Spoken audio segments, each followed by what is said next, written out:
విజయవాడలో 3 రోజుల క్రితం రౌడీ షీటర్లు నిర్వహించిన ర్యాలీ వివాదాస్పదమైంది. ఓ రౌడీ షీటర్ అంతిమ యాత్రలో పాల్గొనేందుకు విజయవాడతో పాటు నగరానికి చుట్టుపక్కల ఉన్న గుంటూరు, తాడేపల్లి ప్రాంతాల నుంచి భారీగా రౌడీలు తరలివచ్చారు. దాదాపు 4-5 గంటల పాటు హల్చల్ చేస్తూ ర్యాలీ చేశారు. కొన్ని వందల మంది రౌడీ షీటర్లు, బ్లేడ్ బ్యాచ్, గంజాయి బ్యాచ్ సభ్యులు విచ్చలవిడిగా కార్యక్రమంలో పాల్గొనడం పోలీసులకు షాకింగ్ గా మారింది. వీఐపీలు అధికంగా సంచరించే నగరంలో అంత పెద్ద ఎత్తున రౌడీ షీటర్లు గుమి కూడటానికి పోలీసులు ఎలా అనుమతించారనేది ఆ శాఖను ఇబ్బందులకు గురిచేస్తుంది. ఈ విషయంపై విమర్శలు రావడంతో విజయవాడ భవానీపురం పోలీస్ స్టేషన్ లో ఎఫ్ఐఆర్ నమోదు చేసినట్టుగా తెలుస్తుంది. విజయవాడకు చెందిన రౌడీ షీటర్ ఫణీంద్ర అలియాస్ పావురం 3 రోజుల క్రితం నగరపాలక సంస్థ చెత్త వాహనం ఢీకొనడంతో మరణించాడు. శుక్రవారం అతని మరణిస్తే శనివారం అంతిమయాత్ర నిర్వహించారు. వందల మంది రౌడీలు తరలిరావడం, మోటార్ సైకిల్ తో ర్యాలీ చేయడమే కాకుండా డీజేలు పెట్టి నడి రోడ్డుపై డాన్సులు చేస్తూ వీరంగం సృష్టించారు. ఇందులో పాల్గొన్న చాలా మంది పైన విజయవాడ, గుంటూరు, నరసరావుపేట, తాడేపల్లి పోలీస్ స్టేషన్లో రౌడీ షీట్లు ఉన్నట్టుగా చెప్తున్నారు. రౌడీలు ఇంతగా బరి తెగించి వ్యవహరిస్తుంటే వారిని కట్టడి చేయవలసిన పోలీసులు చూస్తూ ఊరుకోవడం ఏమిటని ప్రజాస్వామ్యవాదులు, ప్రతిపక్ష నేతలు గట్టిగా విమర్శిస్తున్నారు. ఈ అంశం ప్రభుత్వ పెద్దల దృష్టికి వెళ్లడంతో వివాదం నుంచి బయటపడాలని ప్రయత్నిస్తున్నారు. పోలీస్ శాఖ రాష్ట్రంలో పలుచోట్ల రౌడీలతో రోడ్ షో నిర్వహించి ఈ అంశంపై గట్టి హెచ్చరికలు పంపింది. అలాంటిది రాజధాని నగరం అమరావతికి సమీపంలోని విజయవాడలో రౌడీలు ఇలా వ్యవహరించడం ఏంటని ప్రశ్నిస్తున్నారు. ఆంధ్రప్రదేశ్లో రౌడీయిజం, గూండాగిరిని అరికట్టడానికి, శాంతి భద్రతలను కాపాడటానికి ప్రభుత్వం జీరో టాలరెన్స్ విధానాన్ని అమలు చేస్తుంది. ప్రధానంగా రౌడీ షీటర్ల ఆగడాలను కట్టడి చేయడానికి ప్రభుత్వం అనేక చర్యలు తీసుకుంది.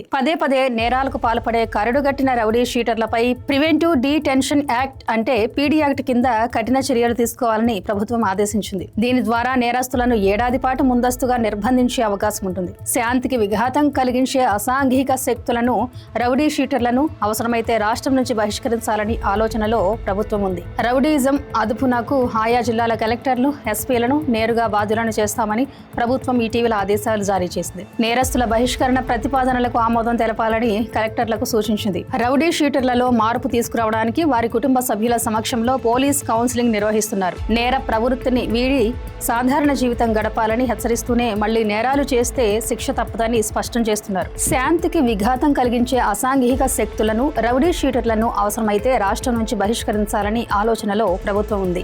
రౌడీయిజం అదుపునకు ఆయా జిల్లాల కలెక్టర్లు, ఎస్పీలను నేరుగా బాధ్యులను చేస్తామని ప్రభుత్వం ఇటీవల ఆదేశాలు జారీ చేసింది. నేరస్తుల బహిష్కరణ ప్రతిపాదనలకు ఆమోదం తెలపాలని కలెక్టర్లకు సూచించింది. రౌడీ షీటర్లలో మార్పు తీసుకురావడానికి వారి కుటుంబ సభ్యుల సమక్షంలో పోలీస్ కౌన్సిలింగ్ నిర్వహిస్తున్నారు.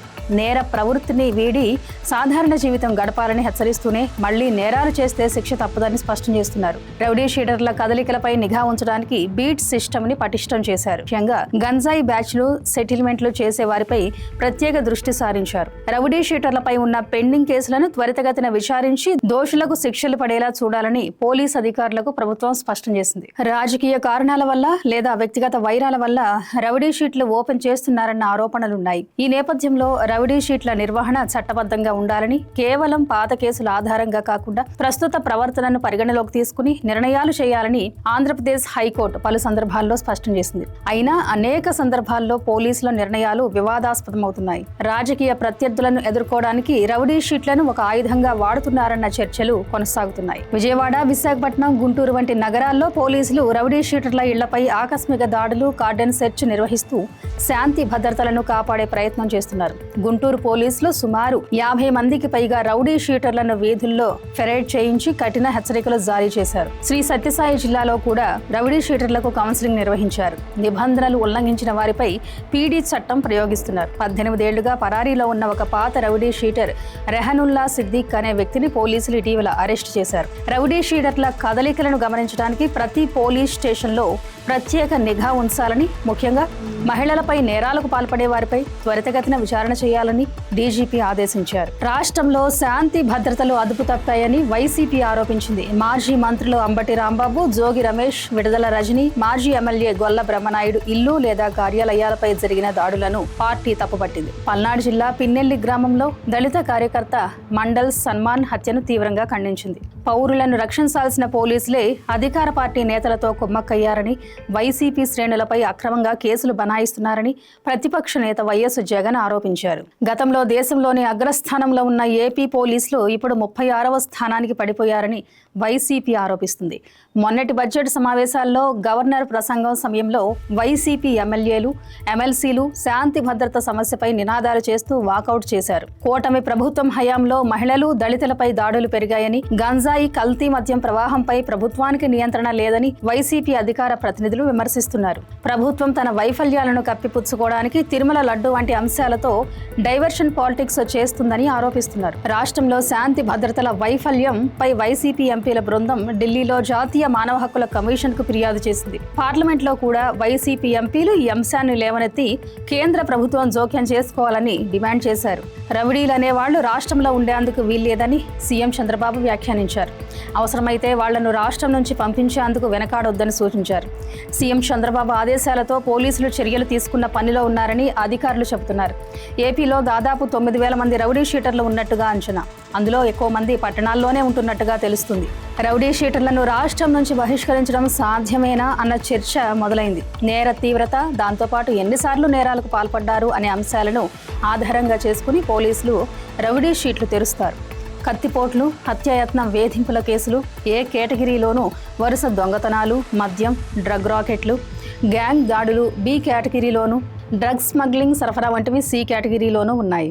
రౌడీ షీటర్లలో ఎక్కువ మంది రాజకీయ నేతల అనుచరులు, మద్యం వ్యాపారంతో సంబంధం ఉన్న వ్యక్తులు ఉన్నట్టుగా తెలుస్తుంది. ప్రజా ఉద్యమాలు చేసిన లీడర్లపై కేసులు ఉండడం, అలాగే కొందరు రాజకీయ నేతలపైన రౌడీ షీట్లు తెరవడం వల్ల రౌడీ షీటర్లను రాష్ట్రం నుంచి బహిష్కరించడం సాధ్యమా అన్న ప్రశ్న ఉత్పన్నమవుతుంది. మరోవైపు ఎక్కువ మందికి రాజకీయ పార్టీలతో సంబంధం ఉండడంతో ఏ మేరకు వారిని బయటకు పంపడం సాధ్యమవుతుందనేది ప్రశ్న.